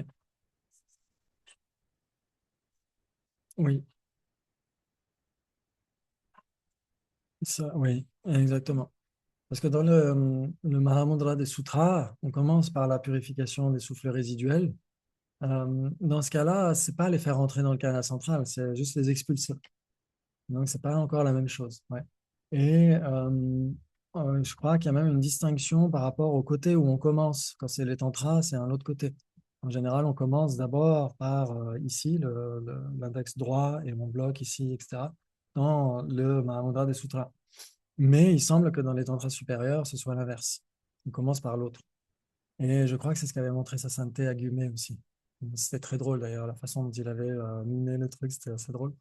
Et donc, ok, donc en effet, ça aide énormément à ensuite faire ces visualisations. Après, les canaux, on n'est pas obligé de les visualiser avec des couleurs particulières quand on fait cette purification des souffles résiduels. Simplement d'avoir la conviction que tous ceux qui sont dans les canaux latéraux et ceux qui sont même dans le canal central sont expulsés. Donc, c'est là où on voit qu'il y a une grande différence avec la phase de perfection où tous les souffles doivent entrer dans le canal central, pas n'importe où, dans la goutte indestructible. C'est-à-dire qu'ils peuvent entrer en haut et en bas. Ça peut arriver, même pendant la phase de génération, dans certains cas, où la personne voit ses souffles entrer, etc. Donc, elle a certaines apparences qui lui montrent que ça arrive. Sa respiration s'arrête. Mais normalement, idéalement, c'est de faire en sorte que tous les souffles, même le souffle imprégnateur, parce qu'il y a 5 souffles principaux, et il doit y avoir jusqu'au souffle imprégnateur qui doit aussi se dissoudre dans la goutte indestructible, pas que dans le chakra du cœur, mais au cœur du chakra du cœur. Et là, à ce moment-là, il y a des chances que les canaux latéraux se décrispent et qu'en effet, on puisse avoir une perception des apparences jusqu'à la claire lumière. Donc c'est très, très raffiné et très sophistiqué. Et c'est même très profond. Et je suis même désolé d'avoir parlé comme ça. Je ferai peut-être une coupe sur la vidéo. On va voir. Et la respiration ralentit ou elle accélère? Ralentit. Elle ralentit jusqu'à s'arrêter. Oui, elle ralentit, c'est le signe extérieur comme quoi la personne fait entrer, demeurer et dissoudre certains souffles. Et après, ça dépend lesquels. Comme on a dit, il y a les 5 souffles principaux que vous connaissez par cœur. Ouais. Il y a prana. Prana, c'est le souffle vital qui est aussi évoqué dans les tantras plus basiques, sauf que dans les tantras plus basiques, il n'y a pas le souffle vital subtil et très subtil. Ça, c'est que dans les tantras supérieurs. Donc ça, c'est prana, le souffle vital. Ouais. Il y a aussi udana, c'est celui qui va vers le haut. Ouais. Il y a apana, celui qui va vers le bas, le souffle qui expulse. Ouais. Il y a vyana, c'est l'imprégnateur. Et samana, l'égalisateur. Ouais. Ce sont les 5 souffles principaux. Et ensuite, il y a 5 souffles secondaires qui sont associés aux consciences visuelles, auditives, olfactives, gustatives, tactiles. Ouais. Udvaha, euh, Vivaha, Samvaha, Pravaha, Nirvaha, les 5, ouais, donc associés à la conscience visuelle, auditive, olfactive, gustative, tactile. Ouais. Peut-être, je ne sais pas s'il donne les noms, mais en tout cas, il explique un petit peu leur couleur, etc. Je crois que c'est au début de, comment ça s'appelait, c'était le miroir du cœur de Vajrasattva. C'est un texte sur le Dzogchen et Cornu fait toute une présentation sur les souffles, etc. Au tout début. Le miroir du cœur de Vajrasattva, je crois que c'est ça. Ok. Et donc, en effet, on a ces souffles-là et on est censé, comme on a dit dans les tantras basiques, les souffles, surtout associés aux consciences sensorielles, ce sont surtout ceux-là qui sont ramenés vers l'intérieur pour développer la concentration. Donc, ramener vers l'intérieur, sauf que dans les tantras supérieurs, c'est plus que ramener vers l'intérieur. Là, c'est au sens littéral. C'est-à-dire que tous les souffles doivent être résorbés. Et donc, c'est le principe de l'isolement mental. Quand on est à l'isolement mental final, parce qu'il y a l'isolement mental et l'isolement mental final, ça, c'est pas très grave, mais final, ça veut dire qu'on a réussi à faire dissoudre jusqu'au dernier souffle dans le canal central et dans la goutte indestructible. Là, on perçoit plus les sons extérieurs, les Oui, consciences oui, corporelles. oui. Exactement, puisque en effet, il y a les dissolutions qui adviennent. Il y a les dissolutions qui adviennent et jusqu'aux dissolutions même des consciences subtiles. Les consciences associées à l'apparence blanche, à l'apparence rouge, à l'apparence noire. Et donc, ça veut dire qu'il y a quatre vacuités. Mais dans ce cas-là, ce sont des vacuités d'altérité. C'est comme une tasse vide de thé. Ça veut dire que les consciences plus subtiles sont vides des consciences plus grossières. Ce n'est pas la vacuité d'existence inhérente. Sinon, ce serait trop facile. Sinon, on réaliserait la mort. Enfin, on mourrait, on serait conscient de ce qui se passe au moment de la mort, on réaliserait la vacuité. Non, par contre, réaliser une tasse vide de thé, ça, c'est facile. Ouais. Donc ça, ce sont des vacuités d'altérité et on doit utiliser la dernière, le grand vide, je crois que c'est le grand vide ou le tout vide, qui doit réaliser la vacuité. Cette conscience la plus subtile qui existe, qui est manifeste normalement au moment de la mort, uniquement, dans toute sa splendeur, on pourrait dire, elle est manifeste au moment de la mort. C'est celle qu'on utilise pour réaliser la vacuité. Comme elle est plus subtile, plus profonde, plus stable, c'est là où on a la capacité d'éliminer jusqu'aux voiles cognitifs les plus subtils. Ces trois apparences dualistes, blanche, rouge et noire. Et c'est là qu'on peut obtenir l'éveil. Waouh! Les trois apparences dualistes, c'est la même chose que dualité sujet-objet, des vérités conventionnelles et l'existence. Non, c'est encore autre chose. Ça, c'est même pas, il n'y a même pas les mots dans les sutras. Aloka, Alokabasa, Alokopalabdhi, ça n'existe pas dans les sutras. C'est mentionné uniquement dans les tantras supérieurs, même pas dans les tantras basiques.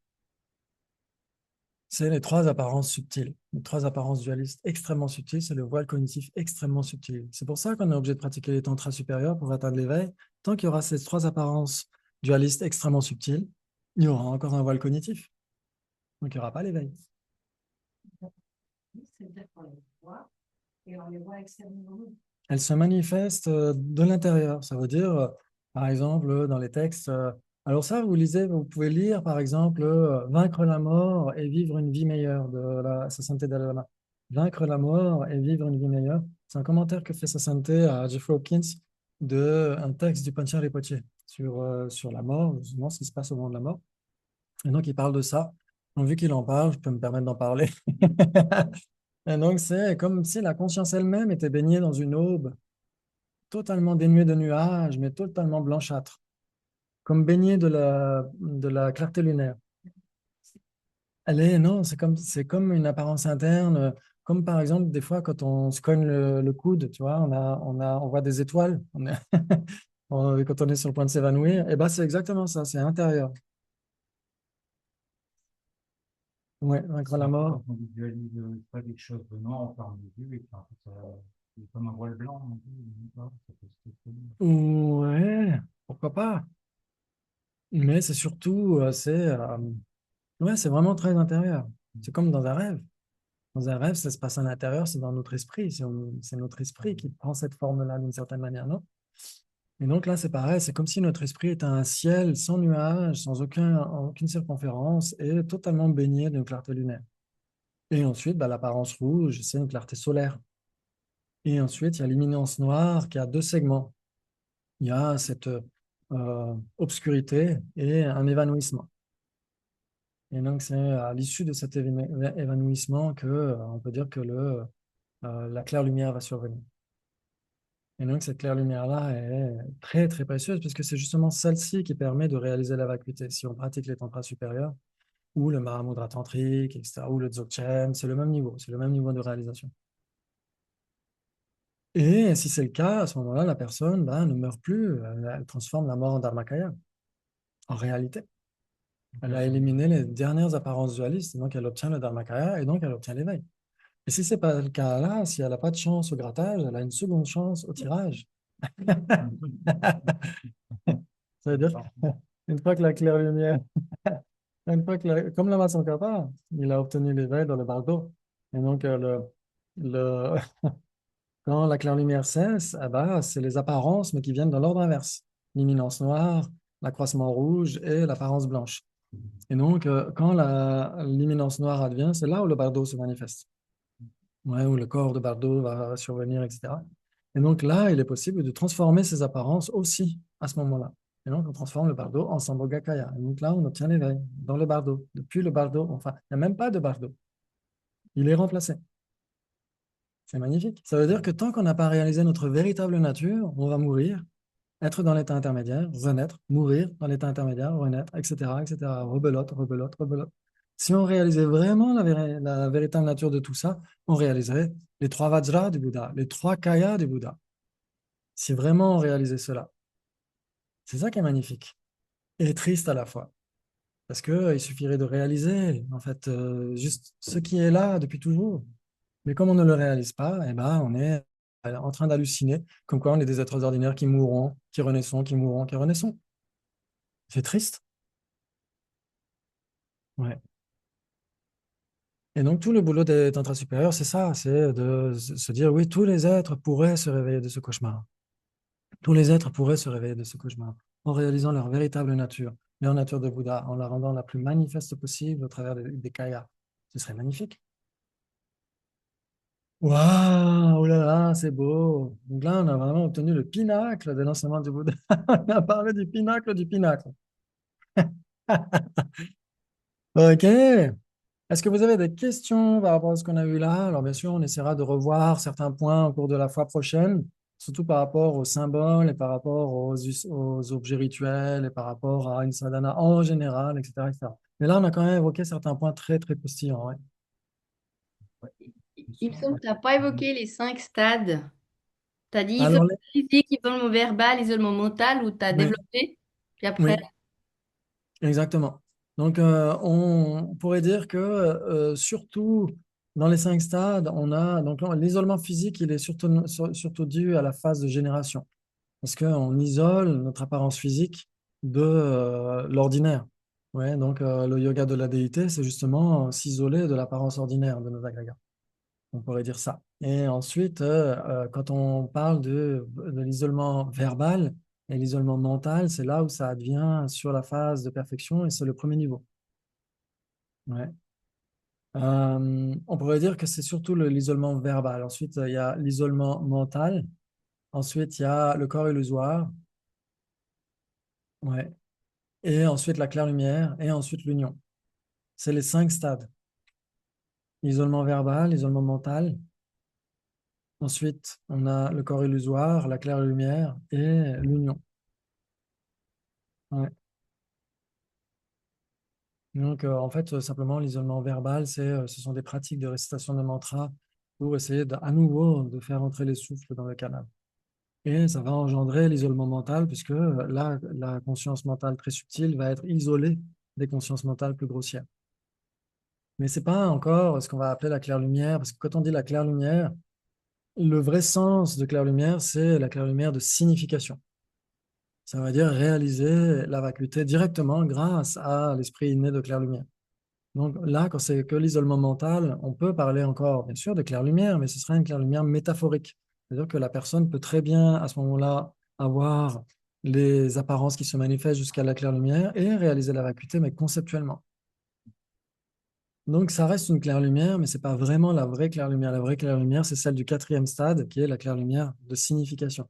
Ça veut dire qu'il n'y a plus de généralité de sens, il n'y a plus de concept. Et donc, quand la personne a obtenu le corps illusoire et la claire lumière, cette personne a obtenu les deux vérités spéciales des tantras supérieurs. Le corps illusoire qui est vérité conventionnelle, la claire lumière qui est la vérité ultime. Et donc, cette personne va unir les deux. Donc, au début, c'est l'union d'un apprenti, parce qu'elle est encore sur la voie de méditation. Elle doit éliminer encore les traces du voile cognitif, jusqu'à obtenir le yuganada d'un non-apprenti, l'union d'un non-apprenti. C'est l'état d'éveil. C'est l'état de Vajradhara. Ouais, ça va? Magnifique. Ok, super, oui. Juste par rapport à, on entend des fois parler de l'état de toute l'âme. Donc là, c'est l'exemple de quelqu'un qui mentalement réalise l'éveil quelque part, enfin, est dans la claire lumière, mais le corps est Pas encore. nécessairement. Réaliser l'éveil et Réaliser la claire lumière, c'est deux choses différentes. Réaliser la claire lumière, la personne est encore un Arya Bodhisattva. Là, dans ce qu'on vient de dire, on a dit isolement verbal, isolement mental, etc., corps illusoire, claire lumière. Quand on dit la claire lumière de signification, c'est que la personne réalise la vacuité directement avec son esprit le plus subtil. Donc, cette personne a éliminé le voile afflictif, pas encore le voile cognitif. Donc, c'est qu'au stade d'après où Ça veut dire que cette personne, dans pas longtemps, hein, parce que si la personne a le corps illusoire et la claire lumière, il y a de fortes chances que dans pas longtemps, dans quelques temps, elle va obtenir l'éveil. Donc, ça veut dire qu'elle va parcourir les derniers bhoumis très rapidement. donc là, le corps est toujours vivant, enfin, physiquement dans ce monde. Lui, il est en absorption méditative. Mm. Et en fait, il sort plus de là, finalement. Alors, le truc d'âme, pas nécessairement. Le truc d'âme, la personne peut très bien réaliser la claire lumière de la mort et la vacuité de manière conceptuelle. C'est pas encore nécessairement une réalisation directe. On n'en sait rien parce qu'on ne peut pas lui envoyer un WhatsApp. Qu'est-ce que vous, vous en êtes où? Alors après, il est possible que la personne sorte de cette claire lumière et entre dans le bardo. C'est tout à fait possible. C'est tout à fait possible. Ça veut dire que tant qu'il n'y a pas une réalisation directe, c'est là où ça va tout changer. C'est-à-dire que pour transformer la mort en Dharmakaya, il faut une réalisation directe de la vacuité. Mais ça, c'est valable dans tous les contextes. Tantra, pas tantra, il faut une réalisation directe de la vacuité, de toute façon. Hein. Une réalisation conceptuelle n'a jamais suffi. Elle est nécessaire, mais jamais suffisante. Il faut obligatoirement la mort du corps. Enfin, Comment ça? parce que là, c'est mental, en fait. Là, c'est mental. Comment ça? Ça veut dire que la personne, en effet, elle Ouais, génère la toujours claire vivant, lumière. mais certainement, elle s'absorbe méditativement. Ouais, ok, c'est ça. Ouais. Mais tant que le corps est vivant, il y a deux choses. Ça veut Il dire que la reste comme conscience ça. est toujours là. La conscience est toujours là. C'est Dès que vraiment la au moment où conscience. le corps là, c'est complètement libéré, en fait. Où il est déjà Alors, libéré là-bas. espérons. Espérons et pas nécessairement. Parce que si c'est. Exactement. Oui, exactement. Oui, c'est ça. Mais tu es éveillé, mais tu peux être éveillé quand même. Alors, ça dépend si c'est une réalisation conceptuelle, non. C'est pas éveillé. Nécessairement pas. Oui, ça c'est normal. Ouais. Donc, ça veut dire que la personne peut très bien réaliser sa claire lumière de la mort, c'est parce qu'elle s'est entraînée toute sa vie à pratiquer ces phases de dissolution, etc. Donc là, elle les reconnaît. Elle reconnaît leur vacuité. Et, elle reconnaît leur vacuité. Donc, elle va reconnaître la claire lumière de la mort et elle va reconnaître la vacuité de cette claire lumière de la mort, mais ça peut être conceptuel. Si c'est conceptuel, il n'y a aucune possibilité ni de libération ni d'éveil. Il peut en avoir une directe quand même. Ah, ce serait génial. Si c'est ça, à ce moment-là, s'il a une réalisation directe de la vacuité, à ce moment-là, il est au quatrième stade. Et là, après, il y a le corps illusoire qui va survenir, le corps illusoire pur. D'accord. Donc il y a son corps qui est assis là. Lui, il a une perception directe de la vacuité. Donc techniquement, il peut envoyer des émanations de lui-même. Alors, s'il n'est pas encore éveillé, non, parce qu'il faut quand même développer le corps illusoire qui va être la cause substantielle du Sambhogakaya. C'est-à-dire qu'au début, le corps illusoire, il n'y a plus à visualiser. C'est ça il faut faire une différence entre, parce que là, on visualise le yoga de la déité, le mandala, etc.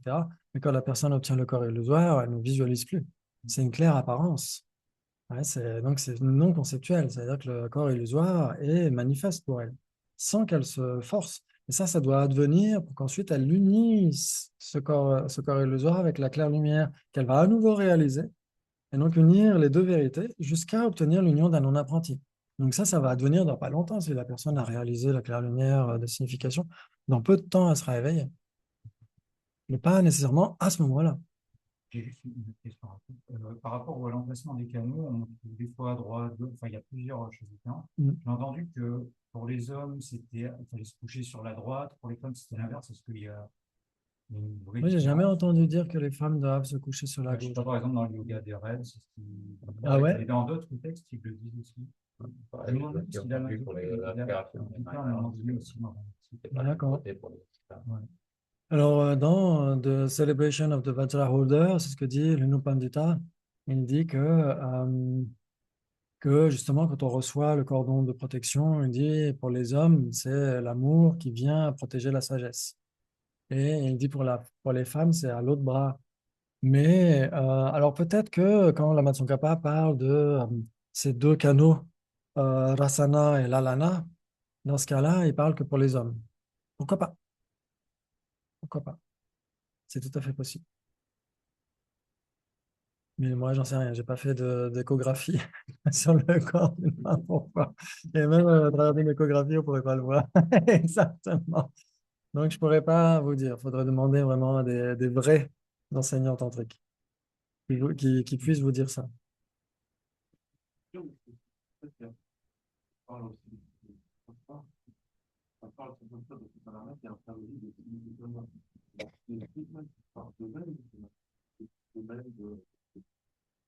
Oui, s'ils ont vraiment cette capacité de le faire, oui. Sinon, ce serait un suicide.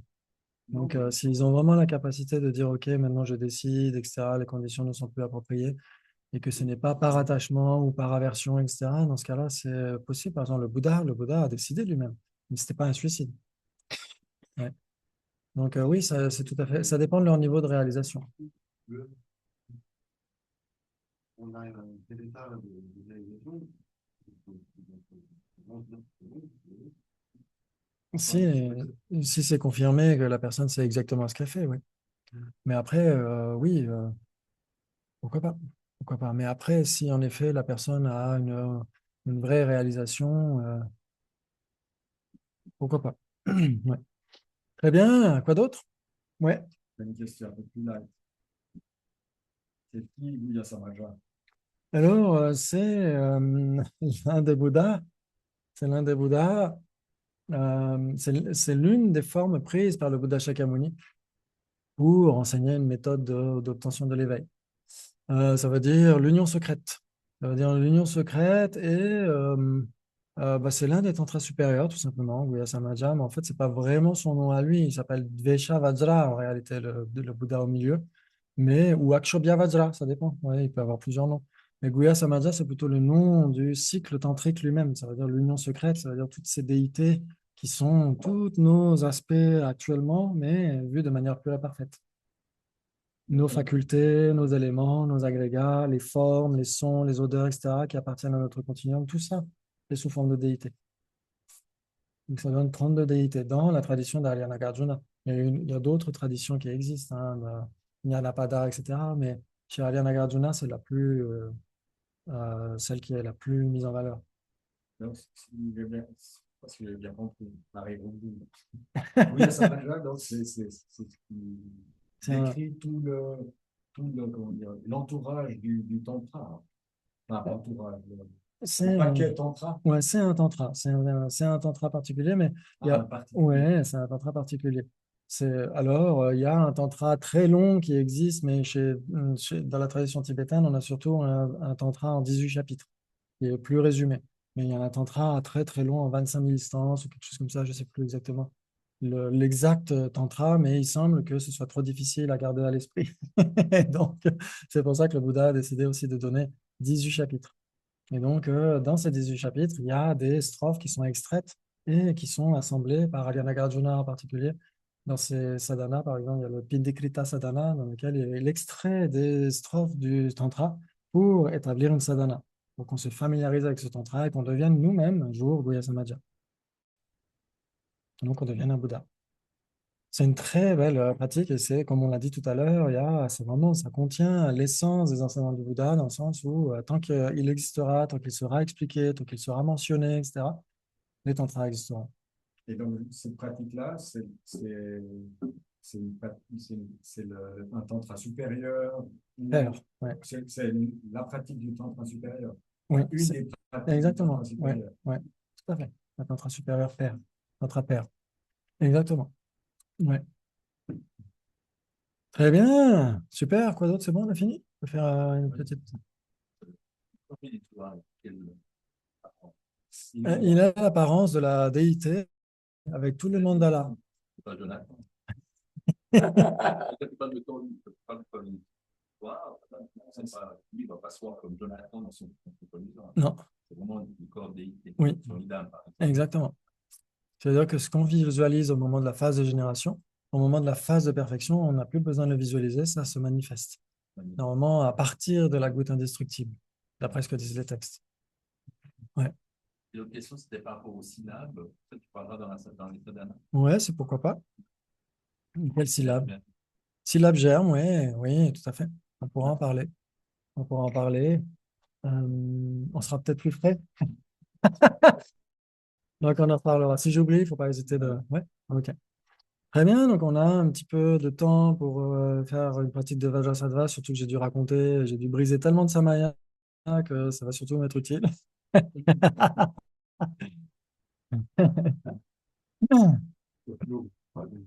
Et donc, comme à chaque fois, on a besoin de, à nouveau, cultiver pourquoi est-ce qu'on le fait, quel est l'intérêt, à quoi ça sert, etc.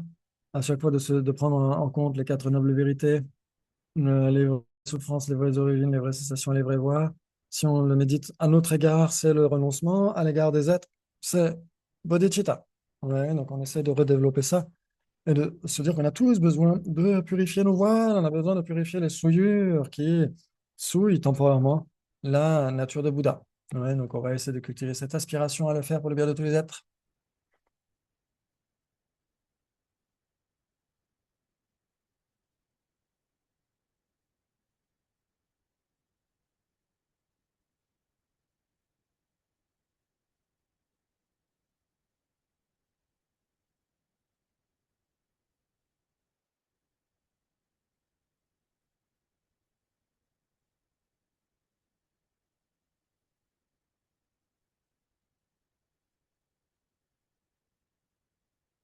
Très bien. Et donc, si vous voulez, vous pouvez visualiser au-dessus de votre tête, à quelques centimètres au-dessus de votre tête, vous pouvez visualiser, on va faire simple, juste un disque de lune blanc, immaculé, vertical.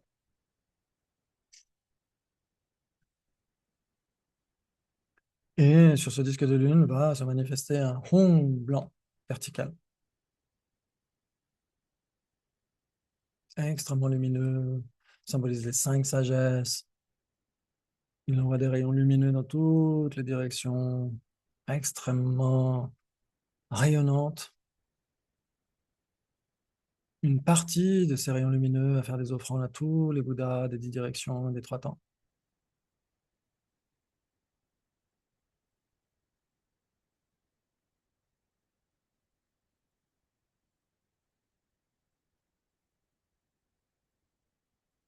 Et générer la félicité vacuité dans leur esprit.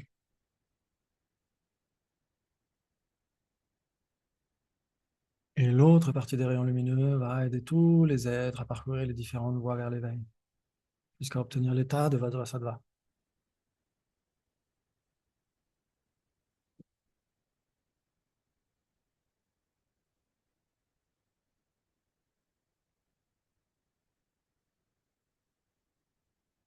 Et donc, les bénédictions de tous les Bouddhas et tous ces Vajrasattva nouvellement survenus vont se résorber en lumière.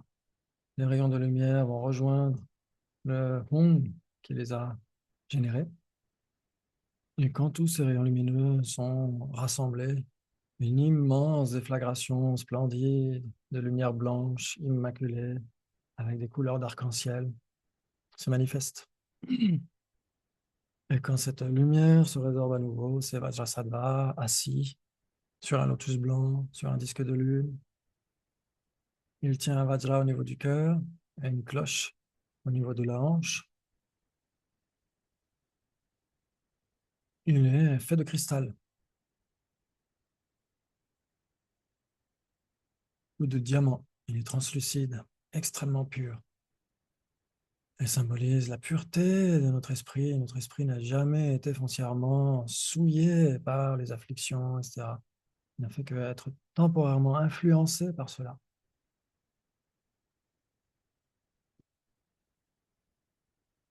Donc, si vous voulez, si vous avez le souhait de le faire, vous pouvez visualiser à son front un Om blanc, à sa gorge un A rouge et à son cœur un Om bleu.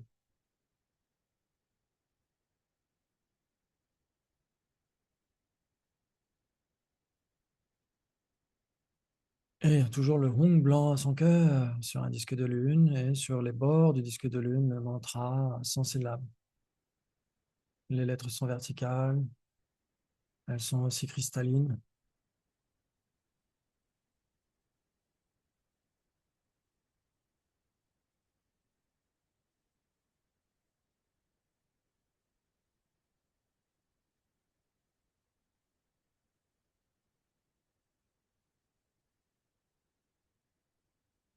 Et après, on peut visualiser, pourquoi pas, des rayons lumineux qui jaillissent de ce rond blanc et de ces syllabes qui vont dans toutes les directions et vont appeler les êtres de sagesse qui viennent tous se réunir au-dessus de Vajrasattva sous la forme des 5 Bouddhas et de leurs 5 parèdres qui vont verser des nectars d'initiation, le remplir totalement, se fondre en lui aussi. Et l'excédent de nectar va se transformer en akshobhya à son front.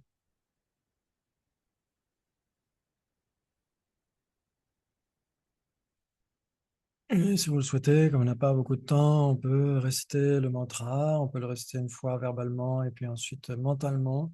Si vous le connaissez, le long, c'est très bien. Sinon, vous pouvez simplement réciter le court, Om Vajrasattva Hum.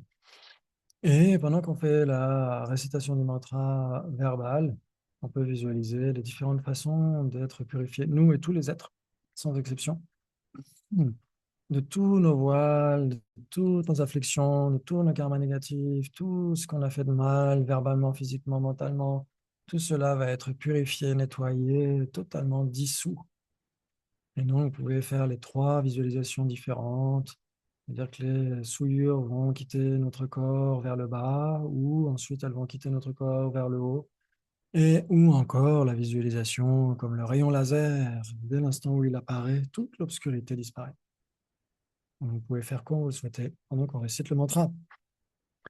Om Vajrasattva Samayam Anupalaya Vajrasattva Tenopatishta Dredo Me Bhava Sutosho Me Bhava Subhosho Me Bhava Anurakto Me Bhava Sarva Siddhi Me Prayacha Sarva Karma Sucha Me Chitam Shraya Guru Hum Ha Ha Ha Ha Ho Ho Bhagavan Sarva Tata Gata Vajrama Munja Vajri Bhava Maha Samaya Sattva Ahum He.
Et toujours mentalement, vous pouvez conclure avec quelques mantras courts si vous le souhaitez.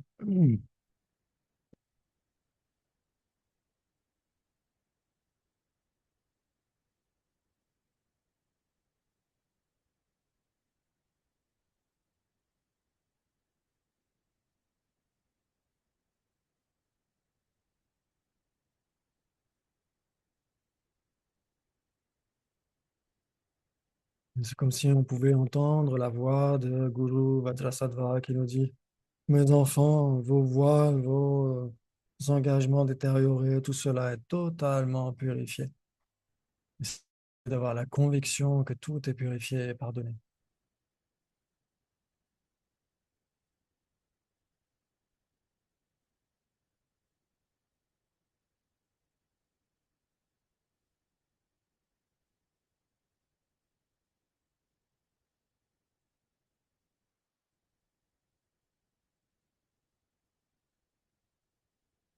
Et ensuite, il va fondre en lumière, une lumière cristalline, magnifique, avec des couleurs arc-en-ciel. Il vient se fondre en nous et en tous les êtres, comme un flocon de neige à la surface d'un lac.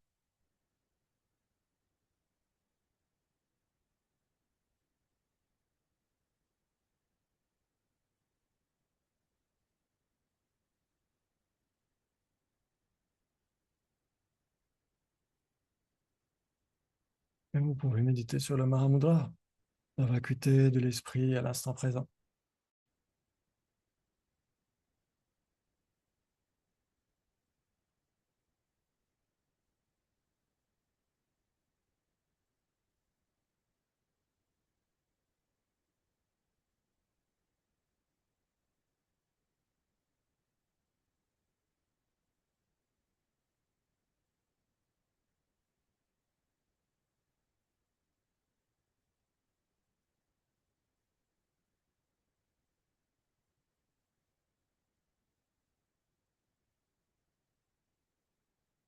Et à l'issue de cette absorption, la passe-méditation semblable à l'illusion ou le yoga de la déité, comme vous voulez.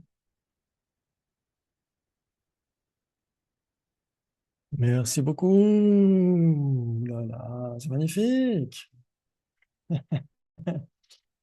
Ok, donc on peut dédier tous ces mérites immenses d'avoir essayé de comprendre un tant soit peu ces enseignements extrêmement précieux.